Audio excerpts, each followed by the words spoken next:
Hey everyone, happy Wednesday. Chris here from Finland Mennonite Church, and it's time for another Midweek Musing. This time where we just get to slow down and remind ourselves of one truth from the sermon and the scriptures that we were in. This past week, we were in Ephesians chapter 3 together, where we saw that God's people were commissioned together.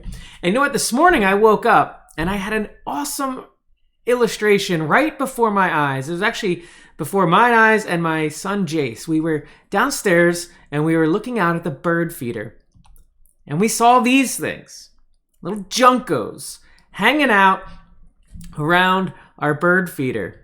Now, the interesting thing here about these Junkos is they maybe were chosen together and they were joined together around our bird feeder. But let me tell you, they were not commissioned together. Oh no, these guys were in it for themselves. They were fluttering all over the place. When one would swoop in, another would leave. It's as if they was having this big, intricate, messy dance of just trying to get what each one wanted with little or no concern for the other. So we watched for a while, we laughed for a while, and it just made me think, I hope that's not what we look like as people. But unfortunately, I think we do sometimes when we forget that we're commissioned together.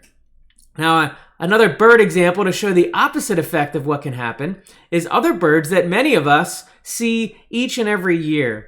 They're unmistakable in our area because we see the V, right? The V of the geese.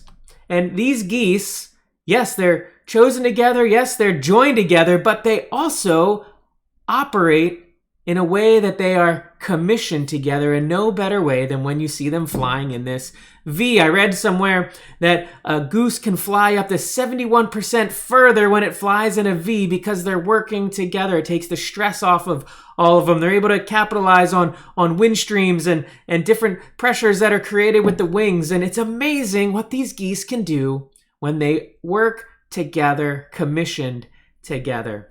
And friends, that's what I want us to think about as we finish out this week.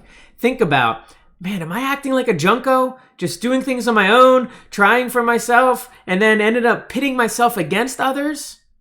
Or am I acting like a goose, working together, going the distance together, really declaring the goodness of Jesus, the love of Jesus, the grace of Jesus, where we live, work, and play, but together, right? Because as we heard in Ephesians, even God's work, I love this verse. He says, now to him who's able to do far more than we can ask or imagine, according to the work and the power that's at work within us. That power is within us. We unlock it together when we work together, when we do life together, when we reach out with love together. And just like the geese, we're going to go farther together.